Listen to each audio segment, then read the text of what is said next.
Hi hello welcome back to HK மாமிஸ் life style.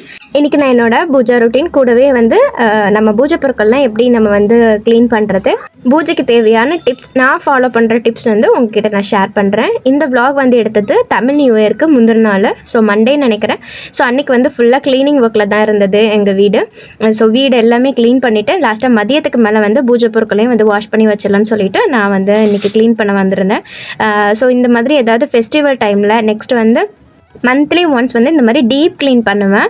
அதாவது பூஜை கபோர்டுலேருந்து நெக்ஸ்ட்டு சாமி படம் எல்லாமே வந்து க்ளீன் பண்ணுவேன். அப்படி இல்லாட்டும் ஒரு 2 மாதம் அல்லது ஏதாவது ஒரு ஃபங்க்ஷன் வந்து ஏதாவது ஒரு ஃபெஸ்டிவல் வந்து வந்துகிட்டே இருக்கும். அந்த டைமில் வந்து நோம்புலாம் எங்களுக்கு அடிக்கடி வரும். ஸோ ஆடியிலேருந்து அடுத்த தை வரை வந்து அடிக்கடி நோம்பு வரும். அதுக்கு இடையில வந்து நோம்பு வராது. ஸோ அந்த டைம்லலாம் வந்து இந்த மாதிரி டீப் க்ளீன் பண்ணுவேன். ஸோ இப்போ தமிழ் நியூ இயர்னால எல்லாமே டீப் க்ளீன் பண்ணிகிட்டே இருக்கேன் நான்.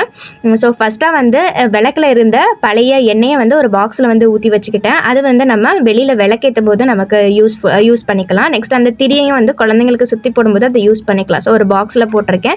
நெக்ஸ்ட் வந்து இருந்த காயின்ஸ் எல்லாத்தையுமே எடுத்து வாஷ் பண்ண போகிறேன். இதில் இருக்க நான் வந்து 2 பாத்திரத்தில் வந்து காசு போட்டிருப்பேன். ஒரு கலசத்தில் வந்து காசு போட்டிருக்கிறது வந்து குலதெய்வ கோயிலுக்கு போகும்போது நான் வந்து சேர்த்து வச்சுருக்கேன். நான் எப்போவுமே குலதெய்வ கோயிலுக்கு போகணும் அப்படின்னு சொல்லிட்டு சேர்த்து வைக்கிற காசு ஒரு வருஷத்துக்கு ஒருக்க நான் அதை யூஸ் பண்ணிப்பேன். நெக்ஸ்ட்டு காயினுமே வந்து இன்றைக்கி வாஷ் பண்ண போகிறேன்.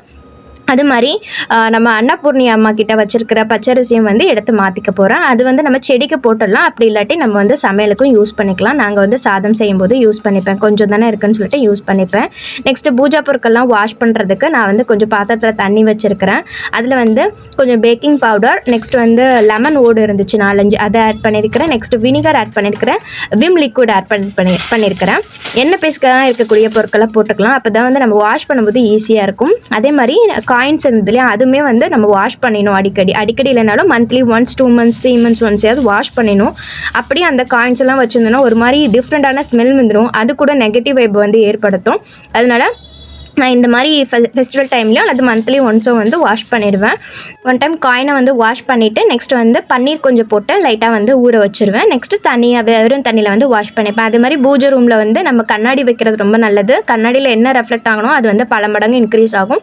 ஸோ அதையுமே வந்து நான் வாஷ் பண்ணுவேன். சும்மா வந்து தண்ணி போட்டு வாஷ் பண்ணி வச்சுருவேன். ஸோ அதுவும் வந்து எடுத்து வச்சுருக்கிறேன். அது மாதிரி பூஜை கபோர்டெல்லாம் க்ளீன் பண்ணுறதுக்கு கொஞ்சம் தண்ணியே வச்சுருக்கிறேன். அதில் வந்து கொஞ்சம் ஜவ்வாது, பச்சைக்கற்பூரம், நெக்ஸ்ட்டு பன்னீர் ஆட் பண்ணிவிட்டு இந்த தண்ணியை வச்சு நம்ம பூஜை கபோர்டை வந்து துடைக்கும் போது, சாமி படத்தெல்லாம் துடைக்கும் போது நல்ல ஒரு ஸ்மெல் கிடைக்கும். அந்த ரூமில் நுழையும் போதே உங்களுக்கு நல்ல ஒரு பாசிட்டிவ் வைப் கிடைக்கும். நல்ல ஒரு ஃப்ளேவராகவும் இருக்கும்.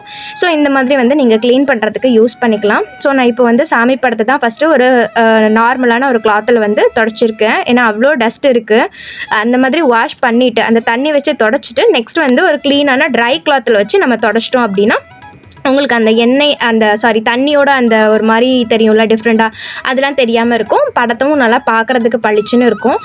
நெக்ஸ்ட் எல்லாம் தொடச்சி ஒரு டேபிளில் எடுத்து வச்சிட்டேன். இப்போ வந்து பூஜை கபோர்டு வந்து ஃப்ரீ ஆகிடுச்சு. இப்போ வந்து ஏற்கனவே இருந்த நான் பூ எல்லாத்தையுமே வந்து அதாவது டஸ்ட் எல்லாத்தையும் தொடச்சி விடுறேன். நார்மலான துணியில் வந்து தொடச்சி விட்டுக்கிறேன். கீழே இருக்கிற கபோர்ட்லேயும் வந்து திங்ஸ் நிறைய வச்சுருப்பேன். என்ன திங்ஸ் வச்சுருக்கேன்னு சொல்லிட்டு நான் ஷேர் பண்ணியிருக்கிறேன். ஒரு சிஸ்டர் கூட கமெண்ட்டில் கேட்டிருந்தாங்க. ஸோ அதெல்லாம் எடுத்து மேலே வச்சுட்டு ஃபஸ்ட்டு வந்து டஸ்ட்டை வந்து க்ளீன் பண்ணிடலாம். அந்த சின்ன அந்த ஊதுபத்தியோட டஸ்ட்டு, நெக்ஸ்ட் வந்து பூ அதெல்லாம் இருக்கும், அதெல்லாம் வந்து க்ளீன் பண்ணி எடுத்துடலாம். நெக்ஸ்ட்டு வந்து நம்ம வச்சுருந்த தண்ணி வச்சு ஒன் டைம் நல்லா வந்து க்ளீன் பண்ணிவிட்டு நெக்ஸ்ட்டு ட்ரை கிளாத் வச்சு வந்து க்ளீன் பண்ணிடலாம். எங்கள் பாப்பாவுக்கு இப்போ வந்து சம்மர் கேம்ப் நடந்திருக்கனால 12:30க்கே வந்துடுவா. ஸோ 3 o'clock மேலே தான் நான் க்ளீன் பண்ணனால ஹிருத்திக் இன்னும் வரல. அவனுக்கு வந்து ஒரு 4 o'clock ஆகும். ஸோ பாப்பாவும் நானும் க்ளீன் பண்ணுறேன்னு வந்திருந்தா. எப்படியும் நான் ஏதாவது வேலை பார்க்கும்போது அவங்கள அவாய்ட் பண்ணவே முடியாது. கூடவே சேர்த்துக்கிறது. நிறைய டைம் டிஸ்டர்ப் பண்ணுவாங்க. பட் அது வழியே இல்லை. அவங்களும் பக்கத்தில் தான் இருப்பாங்க. சமைக்கும் போதும் சரி, எந்த வேலை பண்ணுறாலும் சரி, என் பின்னாடியே தான் சுற்றிட்டே இருப்பாங்க. அவளும் வந்து கொஞ்சம் வந்து வாஷ் பண்ணிகிட்டு இருந்தா எல்லாத்தையுமே. லைட்டாக வந்து நான் எல்லாத்தையும் தொடச்சிட்டு நெக்ஸ்ட்டு ட்ரை கிளாத்தை வச்சு எல்லாத்தையுமே வந்து க்ளீன் பண்ணிட்டேன்.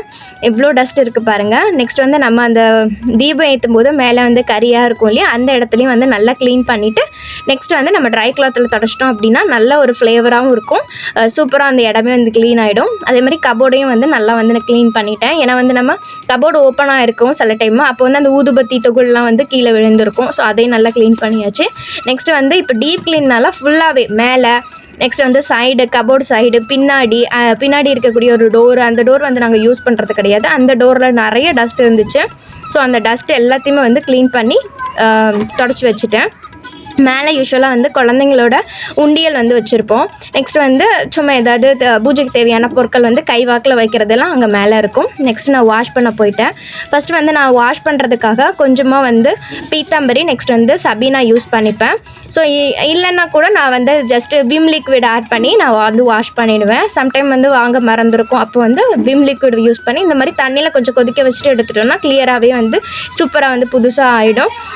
ஸோ இந்த மாதிரி வந்து நான் க்ளீன் பண்ணி எடுத்துக்கிட்டேன். ஃபஸ்ட்டு பித்தளை பொருட்களுக்கெலாம் நம்ம வந்து பீத்தாம்பரி யூஸ் பண்ணிக்கலாம். வெள்ளி பொருட்களுக்கெலாம் வந்து நம்ம வந்து சபீனா யூஸ் பண்ணிக்கலாம். ஸோ நம்ம சுடு தண்ணிலையும் போட்டு எடுக்கும்போது வந்து நல்லாயிருக்கும். எண்ணெய் பீஸுக்காக இருக்கிறதும் சீக்கிரம் வந்து போயிடும், வாஷ் பண்ணுறதுக்கு ஈஸியாக இருக்கும். நெக்ஸ்ட்டு வந்து வாஷ் பண்ணி ட்ரை பண்ணிவிட்டு பையனையும் வந்து கூட்டிகிட்டு வந்துட்டேன் நான். நெக்ஸ்ட்டு வீடு எல்லாத்தையுமே வந்து வாசல் எல்லாத்தையுமே வந்து தண்ணி தெளித்து விட்டுடுவேன். பெருக்கி தண்ணி தெளித்து விட்டுட்டேன். நெக்ஸ்ட் வந்து ட்ரை ஆகிட்டு இருந்துச்சு, கொஞ்சம் வெயில் அடித்தனால ஒரு 5 நிமிஷம் வெயிலில் வச்சும் எடுத்துட்டேன் நான். நெக்ஸ்ட்டு ட்ரை பண்ணிவிட்டு நைட்டு தான் வந்து இந்த பூஜை வேலையை வந்து நான் ஸ்டார்ட் பண்ணேன். எப்போவுமே வந்து ஒரு பூஜா பவுடர் வந்து ரெடி பண்ணிப்பேன்னு சொல்லியிருக்கேன் இல்லையா, அதை நான் வந்து காலி ஆகிடுச்சு. ஸோ அதை நான் வந்து மேக் பண்ணிடுறேன். ஸோ இந்த பூஜா பவுடர் மேக் பண்ணுறதுக்கு நான் பச்சை கற்பூரம், கிராம்பு, ஏலக்காய், நெக்ஸ்ட் வந்து மஞ்சள், சந்தன பவுடர், நெக்ஸ்ட் வந்து வெட்டி வேறு எல்லாமே ஆட் பண்ணி தான் ஜவ்வாது எல்லாமே ஆட் பண்ணிவிட்டு நல்லா கிரைண்ட் பண்ணிவிட்டு வந்துட்டோன்னா சூப்பராக ஃப்ளேவராக இருக்கும். இதை வந்து சாமிக்கு பொட்டு வைக்கிறதுக்கு யூஸ் பண்ணிக்கலாம். அந்த இடமே ஒரு கோயிலில் கிடைக்கிற அந்த ஃபீல் வரும். இந்த பவுடர் யூஸ் பண்ணும்போதெல்லாம் என் ஹஸ்பண்ட் சூப்பராக இருக்குடி பூஜை ரூமே அப்படின்னு சொல்லுவார். ஏன்னா அந்த அளவுக்கு ஃப்ளேவர் வந்து சூப்பராக இருக்கும். இதை நான் நெத்தியில் கூட இட்டுக்கலாம். பட் என்ன பச்சை கற்பூரம் வச்சுருக்கிறனால கொஞ்சம் நெத்தியில் வந்து அரிக்கிற மாதிரி இருக்கும். அதனால் வந்து நம்ம சாமிக்காக யூஸ் பண்ணிக்கலாம். பட் நான் சாமிக்கு பொட்டு வச்சுட்டு லைட்டாக கையில் இருக்கிறத வந்து நெத்தியில் வந்து வச்சுப்பேன் நான். இப்போ சாமிக்கு பொட்டு வைக்கிறதுக்கு வந்து நம்ம இது யூஸ் பண்ணிக்கலாம். ஃபஸ்ட் நான் எடுத்தது கொஞ்சம் லிக்விடாக இருந்துச்சு. நெக்ஸ்ட் வந்து நான் வந்து சாமிக்கு பொட்டு வைக்கிறதுக்காக யூஸ் பண்ணிக்கிறேன். நம்ம சந்தனம் மட்டும் வச்சு பொட்டு வைக்கும்போது ஒரு 2-3 நாள் ஆகும்போது அந்த சந்தனம் வந்து வெளற தன்மையாக ஒரு மாதிரி டிஃப்ரெண்ட்டாக கலர் சேஞ்ச் ஆகிடும். பட் நம்ம மஞ்சள்லாம் ஆட் பண்ணி இந்த மாதிரி வைக்கும்போது அந்த இடமும் நல்லா பளிச்சுன்னு இருக்கும், சாமியும் நல்லா பளிச்சுன்னு இருக்கும், நல்லா ஃப்ளேவராகவும் இருக்கும். ஸோ நீங்கள் வந்து ட்ரை பண்ணி பாருங்கள். இது ஏற்கனவே நிறைய நான் விலாக்லலாம் வந்து ஷேர் பண்ணியிருக்கேன். எப்போவுமே கடவுளுக்கு வந்து பொட்டு வைக்கும்போது ஒத்தப்படையில் வந்து பொட்டு வைக்கணும்னு சொல்லுவாங்க. ஸோ அது மாதிரி வந்து நான் பொட்டு வச்சு எடுத்துக்கிட்டேன். அதே மாதிரி குத்து விளக்கு, நெக்ஸ்ட் வந்து பஞ்சபாத்திரம், கண்ணாடி எல்லாத்துக்குமே வந்து பொட்டு வச்சு எடுத்துக்கிட்டேன் நான். நம்ம பூஜை ரூமில் எப்போவுமே வந்து சில்லறை காயின் வச்சுக்கிறது நல்லது. அதுவும் கண்ணாடிக்கு முன்னாடி வச்சுக்கும் போது அது பல மடங்கு இன்க்ரீஸ் ஆகும். ஸோ நம்ம வந்து வெளியில் வந்து வைக்கும்போது நம்ம கோல்டுலாம் வைக்க முடியாதுல்ல, அதனால் இந்த மாதிரி காயின்ஸ் வந்து நீங்கள் கண்ணாடிக்கு முன்னாடி வச்சுக்கலாம். எங்கள் வீட்டில் வந்து நிறைய நோன்பு இருக்குது. ஆடியிலேருந்து ஸ்டார்ட் ஆகும் நோன்பு. ஸோ அடுத்த ஆடியிலேருந்து ஸ்டார்ட் ஆகி தை வரை வந்து நோன்பு ஏதாவது ஒன்று வந்து ஃபெஸ்டிவல் வந்துகிட்டே இருக்கும். ஸோ நான் அதெல்லாம் கண்டிப்பாக உங்ககிட்ட நான் ஷேர் பண்ணுறேன். முன்னாடி வந்து டீப்பாக வந்து பூஜா ரொட்டீன் வந்து நான் ஷேர் பண்ணுறது கிடையாது. பட் இப்போ பிரம்ம முகூர்த்தம் ஸ்டார்ட் பண்ணுறதுனால நிறைய நியூ சப்ஸ்கிரைபர் வந்திருக்கீங்க, பூஜா ரொட்டீனுக்காகவே நிறைய பேர் வந்திருக்கீங்க. ஸோ அதனால் வந்து நம்ம அதையும் வந்து ஷேர் பண்ணலான்னு சொல்லிட்டு தான் நான் மோஸ்ட்லி வந்து இப்போ வந்து ஷேர் பண்ண ஆரம்பிச்சிருக்கேன். முன்னாடி வந்து மோஸ்ட்லி குக்கிங் ரெசிபியாக வரும். ஏன்னா அது வந்து குழந்தைங்களுக்காக அடிக்கடி பண்ணுறதுனால அதுக்கான வீடியோ வந்து நிறைய எடுத்துப்பேன். பட் இப்போ வந்து இதுலேயும் வந்து நிறைய சப்ஸ்கிரைபர் இருக்கனால கண்டிப்பாக இந்த மாதிரி டிப்ஸும் உங்களுக்கு பிடிக்குதா இல்லையான்னு சொல்லுங்கள். நான் என்னோட பூஜா ரொட்டீன் வந்து கண்டிப்பாக உங்கள் கூட நான் ஷேர் பண்ணுறேன். ஸோ இந்த மஞ்சளும் நம்ம ஆட் பண்ணிவிட்டு நான் சைட்லேயும் மஞ்சள் வந்து கொஞ்சம் அப்ளை பண்ணிக்கிறேன். அப்போ பார்க்குறதுக்கே வந்து ரொம்ப பளிச்சுன்னு இருக்கும். அது மாதிரி நம்ம வந்து காமாட்சி அம்மெல்லாம் வைக்கும்போது வெறும் தரையில் வைக்காமல் இந்த மாதிரி வந்து ஒரு பிளேட்லேயும் நம்ம வச்சுக்கிட்டோம் அப்படின்னா ரொம்ப நல்லது. அது மாதிரி காமாட்சி அம்மன் விளக்கேற்றும் போது 1 ரூபி காயின் நான் போட்டு ஏற்றுவேன். அந்த பிளேட்லேயும் வந்து 5 ருபீஸ் காயின் ஆட் பண்ணிப்பேன். ஏன்னா வந்து நமக்கு வீடு வாங்குகிற யோகம் வரும்னு சொல்லுவாங்க. 5 ரூபி காயின் வந்து நம்ம விளக்கேற்றும் போது கீழே வச்சுக்கிட்டோம் அப்படின்னா. நான் வந்து நெக்ஸ்ட்டு காமாட்சி அம்மன் விளக்குலையும் வச்சுப்பேன், நெக்ஸ்ட்டு குத்து விளக்குலையும் வச்சுப்பேன். நான் வந்து காமாட்சி அம்மன் விளக்கு, குத்து விளக்கு, நெக்ஸ்ட் வந்து மண் விளக்கு ஒன்று வந்து ஏற்றுவேன். மண் விளக்கு வந்து முருகருக்கு முன்னாடி ஏற்றுவேன் நான். காமாட்சி அம்மனும் குத்து விளக்கு வந்து குலதெய்வம், நெக்ஸ்ட் வந்து வாராகி அம்மன் கிட்ட வந்து நான் ஏற்றுவேன். கீழே உள்ள ரேக் வந்து நான் யூஸ் பண்ணல. இன்னும் ஃப்யூச்சரில் நிறைய சாமி படமும் நிறைய சிலைகளும் வரும்போது நான் கண்டிப்பாக வந்து யூஸ் பண்ணுவேன். இப்போ நம்ம பொட்டெல்லாம் வச்சு முடிச்சாச்சு. காமாட்சி அம்மனுக்கு அந்த பிளேட்லேயும் வந்து நான் சைடில் ஃபுல்லாக காயின்ஸ் வச்சுருப்பேன். இது முன்னாடியிலேருந்தே ஃபாலோ பண்ணிகிட்டு இருக்கிறேன். நிறைய பேர் அரிசி யூஸ் பண்ணுவாங்க, அது அவங்களோட விருப்பம். ஸோ எனக்கும் யூஸ் பண்ணணும்னு தோணும். பட் இதை வந்து ஃபாலோ பண்ணிகிட்டு இருக்கோமேன்னு சொல்லிட்டு நான் அது வந்து யூஸ் பண்ணுறதில்ல. நெக்ஸ்ட்டு சாமி படத்துக்கும் எல்லாத்துக்கும் பொட்டு வச்சிட்டேன். ரொம்ப அதிகமாக வந்து வச்சுக்க மாட்டேன். வாராய்க்கு மட்டும் 5 வைப்பேன். மற்ற எல்லா சாமிக்குமே வந்து 1 வந்து வச்சுருவேன். நெக்ஸ்ட் இது மாதிரி எண்ணெய் வச்சுருப்போம் இல்லையா, எண்ணெய் நெக்ஸ்ட்டு கீ வச்சுருக்கிறதுலையும் நம்ம கொஞ்சமாக வந்து பச்சை கற்பூரம் ஆட் பண்ணிக்கிட்டோம்னா நல்லா ஃப்ளேவராக இருக்கும். ஒவ்வொரு டைமும் நம்ம போட மறந்துடுவோம் சிலது விளக்கில். இந்த மாதிரி நம்ம யூஸ் பண்ணிக்கிட்டோம்னா மறந்துட்டா கூட இந்த ஆயில் எண்ணெயை வந்து இந்த ஆயில் அண்ட் கீயை வந்து யூஸ் பண்ணிக்கலாம். நான் தனியாக தான் சாமிக்குன்னு தனியாக வச்சுருக்கிறேன். நெக்ஸ்ட் வந்து இந்த கற்பூரத்துலலாம் கொஞ்சம் மிளகு நீங்கள் ஆட் பண்ணிக்கிட்ட போது அது வந்து காற்றுல வந்து கரைஞ்சி போகாது. நெக்ஸ்ட்டு காயினும் வந்து இந்த மாதிரி நான் வாஷ் பண்ணி மந்த்லி ஒன்ஸ் வந்து வச்சுப்பேன். நெக்ஸ்ட் வந்து கண்ணாடியும் வந்து வச்சுருப்பேன் பூஜை ரூம்லேயும் வச்சுருப்பேன், பீரோலையும் வச்சுருப்பேன், இந்த மாதிரி ரெஃப்ளெக்ட் ஆகிறதுக்காக.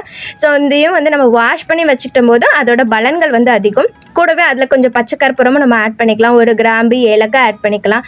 நெக்ஸ்ட் நான் வச்சுருக்கக்கூடிய குங்குமம் திருநீர் எல்லாத்துலேயுமே வந்து கொஞ்சமாக பச்சை கற்பூரம், நெக்ஸ்ட் வந்து வெட்டி வேரும் போட்டிருப்பேன். வெட்டி வேர் வந்து எப்போவுமே நம்ம யூஸ் பண்ணுறது ரொம்ப நல்லது, வெற்றியை தரும்னு சொல்லுவாங்க. அது மாதிரி வந்து கண் திருஷ்டிக்காக வெண்கடுகும் வந்து ஒரு பாக்ஸில் போட்டு வச்சுருப்பேன். அப்பப்போ வெள்ளிக்கிழமை வந்து நம்ம வந்து சாம்பிராணி போடும்போது யூஸ் பண்ணிப்பேன். இந்த மாதிரி பொருட்கள்லாம் வந்து இந்த டப்பாவில் வந்து நான் போட்டு வச்சுருப்பேன். அது மாதிரி சாம்பிராணி வந்து நல்லா இடித்து வந்து வச்சுருப்பேன். டக்குன்னு வந்து எடுத்து போடுறதுக்கு அப்பப்போ வந்து இடிக்கிறத விட இடித்து வச்சுக்கிட்டோன்னா நமக்கு போடுறதுக்கு ஈஸியாக இருக்கும். அது மாதிரி இந்த தாலி சரடெல்லாம் வந்து நம்மளுடைய யாருக்காவது நம்ம கொடுத்துருப்பாங்க இல்லையா, வரலட்சுமி நோம்புக்கோ நம்ம வாங்கினதோ மீதம் இருக்கும்போது போட்டு வச்சுருப்போம், ஃப்யூச்சரில் யூஸ் ஆகும். நெக்ஸ்ட் வந்து இந்த மாதிரி ஒரு பாக்ஸில் வந்து யாராவது கொடுத்துருந்தா மஞ்சள் குங்குமம் எல்லாம் ஆட் பண்ணியிருப்பேன். இதெல்லாம் வந்து நம்ம இதுக்கு யூஸ் ஆகும். மற்றபடி ரொம்ப நாள் ஆயிடுச்சு அப்படின்னா தண்ணியில் வந்து கரைச்சி விட்டுடுவேன். இன்னொரு பாக்ஸில் இந்த மாதிரி திரிச்சல் வச்சுருப்பேன். நான் பஞ்சு திரி போட்டு ஏற்றுவேன். எப்போவுமே திரி வந்து 2 திரி போட்டு ஏற்றணும்னு சொல்லுவாங்க. ஸோ அது மாதிரி வந்து எல்லா விளக்குக்குமே 2 திரி போட்டுருவேன். பஞ்சகாவிய விளக்கு ஏற்றும் போதுமே 2 திரி போட்டு தான் ஏற்றுவேன். அது மாதிரி அந்த மஞ்சள் குங்குமம் பாக்ஸில் இன்னொன்று வந்து டேப்லெட் மாதிரி இருந்ததில்ல, அது வந்து நீர்க்கோவை மாத்திரை. எனக்கு வந்து அடிக்கடி தலைவலி, நீரால் தலைவலி வரும். அதாவது காலையிலேயே குளிச்சனால அந்த தலைவலி வரும், கீழே குனிஞ்சாலே தலைவலிக்கும். அந்த டைமில் வந்து நான் யூடியூப்பில் பார்த்து கற்றுக்கிட்டு தான் ஒரு டாக்டர் வந்து ஷேர் பண்ணியிருந்தாங்க. நாட்டு மருந்து கடையில் இந்த மாதிரி நீர்க்கோவை டேப்லெட் இருக்குது, அதை நீங்கள் வந்து நெத்தியில் தண்ணியில் கரைச்சி போட்டோன்னா அந்த நீர் வந்து இறக்கிடும்னு சொல்லுவாங்க. ஸோ அதை நான் ஃபாலோ பண்ணுவேன், எனக்கும் கம்மியாக இருக்குது. நெக்ஸ்ட் வந்து விளக்கில் வந்து எப்போவுமே எண்ணெய் ஊற்றிட்டு திரி போடணும். நெக்ஸ்ட்டு விளக்கு ஏற்றும் போதும் நம்ம தயாரித்து வச்சுருந்த பூஜா பவுடர் கொஞ்சம், ஏலக்காய், ஒரு கிராம்பு, வெட்டி வேரும் ஆட் பண்ணிப்பேன். நெக்ஸ்ட் இன்னொரு பாக்ஸில் வந்து நோம்பு கயிறுலாம் இருக்கும், அதை வந்து தூக்கி போட முடியாது. அது வந்து ஏதாவது கோயிலுக்கு போகும்போது கிணத்துலையோ அல்லது வந்து கடல்லையோ போட்டுக்கலாம். அதுக்காக நான் வச்சுருப்பேன், கோயில் போகும்போது எடுத்துகிட்டு போகிறதுக்கு, குடும்ப கோயிலுக்கு போகும்போது. கூடவே வந்து குடும்ப கோயிலில் எடுத்துகிட்டு வந்த மண்ணும் வந்து அந்த பாக்ஸில் வந்து இருக்குது. நெக்ஸ்ட் வந்து அன்னபூர்ணி அம்மாவுக்கு வந்து எப்போவுமே நம்ம வந்து அரிசி கீழே போட்டுக்கணும்னு சொல்லுவாங்க. அரிசி மேலே தான் வந்து அன்னபூர்ணி அம்மாவை வந்து அமர்த்தணும்னு சொல்லுவாங்க. நான் வந்து பச்சரிசி ஆட் பண்ணியிருக்கிறேன். ஸோ இதில் நீங்கள் மஞ்சள் கூட ஆட் பண்ணிக்கலாம், நிறைய பேர் அப்படியும் பண்ணுறாங்க. ஸோ அதுவும் நீங்கள் ஆட் பண்ணிக்கிட்டு நெக்ஸ்ட் வந்து அன்னபூர்ணி அம்மாவோட கையிலையும் கொஞ்சம் வந்து அரிசி போட்டுக்கலாம். நெக்ஸ்ட் அன்னபூர்ணி அம்மாவை வந்து தனியாக வந்து கீழே இருத்தக்கூடாது, அதனால ஒரு சின்னதாக இந்த ஒரு மேடை மாதிரி வச்சுருக்கேன். அதில் வந்து சாமியை வந்து வச்சுருவேன் நான் அம்மாவை. நெக்ஸ்ட்டு வெள்ளி செவ்வாய்க்கு மட்டும் இந்த மாதிரி மாக்கோளம் போட்டுப்பேன். இன்ஸ்டண்ட்டாக எப்படி வந்து ஒரு மாக்கோளம் ஒரு டேப்லெட் மாதிரி ரெடி பண்ணுறேன்னு சொல்லிட்டு ஆல்ரெடி ஷேர் பண்ணியிருப்பேன். அதாவது அரிசி மாவை ஊற வச்சு நம்ம கோலம்லாம் போட்டுட்டு மீதம் இருக்கிறது வந்து இந்த மாதிரி வெயிலில் காய வச்சுட்டிங்கன்னா உங்களுக்கு நல்லா ட்ரை ஆனதுக்கப்புறம் இந்த மாதிரி குட்டி குட்டி ஒரு க்யூபாவோ ஏதோ ஒன்று கட் பண்ணி வச்சுக்கலாம். அப்போ வந்து நம்ம அப்பப்போ வந்து கோலம் போடுறதுக்கு யூஸ் ஆகும்.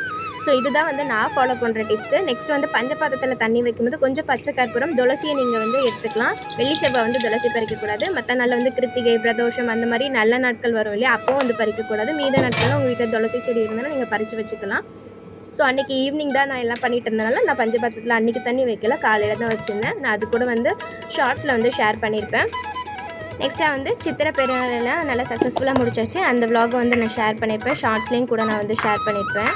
நெக்ஸ்ட் இது ஃப்ரைடே அன்றைக்கி மார்னிங் பிரம்ம பூஜை டைமில் எடுத்தது. ஸோ அன்றைக்கி வந்து நம்ம நியூ இயர்க்கு வாங்கினா வெத்தலைலாம் நிறைய இருந்தது, அதனால் பஞ்சகாவிய விளக்கு ஏற்றும் போது வெத்தலையும் வச்சு ஏற்றிடுறேன்னு சொல்லிட்டு வெத்தலை தான் வாஷ் பண்ணிகிட்டு இருக்கேன்.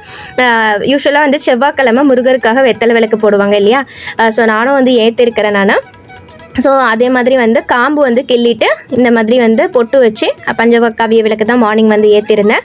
ஸோ அன்றைக்கி ஃப்ரைடேனால நல்லா கிச்சனையும் நல்லா க்ளீன் பண்ணிவிட்டு மாக்கோலம் போட்டிருந்தேன். வெளியில் அன்றைக்கி அமாவாசை, இன்றைக்கி வந்து வீடியோ வரும்போது அன்றைக்கி வந்து அமாவாசை. ஸோ அதனால் வெளியில் கோலம் போட்டுக்கல, ஈவினிங் மேலே தான் வந்து அமாவாசை முடியுது. ஸோ ஈவினிங் மேலே நல்லா பூஜையெல்லாம் பண்ணிக்கலாம். இன்னும் விட்டுட்டேன் நான். சக்ஸஸ்ஃபுல்லாக இன்னையோட 18வது நாள் பிரம்ம முகூர்த்த பூஜையை வந்து கம்ப்ளீட் பண்ணிட்டேன். ஸோ இன்னும் 3 டேஸ் தான் இருக்குது. பட் என்னென்னா நான் கரெக்டாக பீரியட் முடிஞ்சு 7வது நாள்லேருந்து நான் ஸ்டார்ட் பண்ணேன். ஸோ எனக்கு எப்போவுமே வந்து பீரியட் சைக்கிள் 2 டேஸ் முன்னாடியே வந்துடும். ஸோ கடவுளோட அருளால் என்னால் 21 டேஸ் வந்து முடிக்க முடியுதான்னு பார்க்கலாம். இல்லைனா கூட நான் ஃபீல் பண்ணிக்க மாட்டேன். நெக்ஸ்ட் வந்து ஒரு நம்பிக்கையோடு வந்து ஸ்டார்ட் பண்ணுவேன். ஸோ இந்த vlog வந்து உங்களுக்கு பிடிச்சிருந்துச்சா இல்லையான்னு மறக்காமல் எனக்கு கமெண்ட்டில் ஷேர் பண்ணுங்கள். பிடிச்சிருந்துச்சுன்னா லைக் பண்ணி சப்ஸ்கிரைப் பண்ணிக்கோங்க. இன்னொரு சூப்பரான வீடியோவில் பார்க்கலாம். தேங்க்ஸ் ஃபார் வாட்சிங்.